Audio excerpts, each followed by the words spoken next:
തന്നെ ഞാൻ ജയിച്ചില്ലെങ്കിൽ UDF സ്ഥാനാർത്ഥി ജയിച്ചോട്ടെ എന്ന് PV Anwar പറയുമ്പോൾ PV Anwറിന് ഇപ്പോഴും UDFിലേക്ക് വരാനുള്ള താല്പര്യമല്ലേ അത്? ഞാനിപ്പോ അത് കമന്റ് ചെയ്യുന്നില്ല. ഇലക്ഷൻ കഴിയട്ടെ. അപ്പൊ ആ താല്പര്യം കുറെ കൂടി ശക്തിപ്പെടും. ഇലക്ഷൻ കഴിയുമ്പോൾ ആ താല്പര്യം കുറെ കൂടി ശക്തിപ്പെടും. റിസൾട്ട് വരുമ്പോ അത് നമുക്ക് ആലോചിക്കാം. അതാണ് നമ്മൾ പാലക്കാട്ട് കണ്ടില്ല, അത് തന്നെ ആവർത്തിക്കും.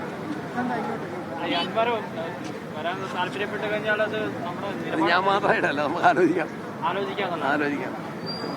ഈ മന്ത്രിമാരുടെയും അതുപോലെ തന്നെ മുഖ്യമന്ത്രിയുടെയും ഒക്കെ പേഴ്സണൽ സ്റ്റാഫിലേക്ക് ഇഷ്ടക്കാരെ ഇഷ്ടം പോലെ തിരികെ കയറ്റുന്നുണ്ട്. അതുപോലെ തന്നെ പകുതിക്ക് വെച്ച് അവരെ രാജിവെപ്പിച്ച് വീണ്ടും അടുത്ത സെറ്റ് ആളുകളെ, അപ്പൊ എല്ലാവർക്കും പെൻഷൻ ഉറപ്പാക്കുക എന്നുള്ള രീതിയൊക്കെയുണ്ട്. അതൊക്കെ കോൺഗ്രസിന് എന്താണ് നിലപാട്?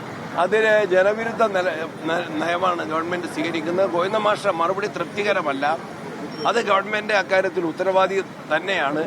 അത് സർക്കാരിന്റെ പണം, ജനങ്ങളുടെ നികുതി പണം പാർട്ടി പ്രവർത്തകർക്ക് അനർഹമായിട്ട് വീതിച്ചു നൽകുന്നതിനുള്ള, പെൻഷനും ശമ്പളവുമായിട്ട് വീതിച്ചു നൽകുന്നതിനുള്ള ഒരു തെറ്റായ നിലപാടാണ്. അത് ഗവൺമെന്റ് തിരുത്തണം. അതിന് ശക്തമായിട്ടുള്ള പ്രതിഷേധം പ്രതിപക്ഷത്തിനുണ്ട്, കോൺഗ്രസ് പാർട്ടിക്കുണ്ട്. 27 ആദ്യ രാഷ്ട്രീയകാര്യ സമിതി ചേരുകയാണല്ലോ അങ്ങയുടെ നേതൃത്വത്തിൽ. പ്രധാന ചർച്ചയാവും. എല്ലാം ചർച്ച ചെയ്യും. രാഷ്ട്രീയ കാര്യങ്ങൾ, കോൺഗ്രസിന്റെ ശാക്തീകരണം, ഇതെല്ലാം ചർച്ച ചെയ്യും.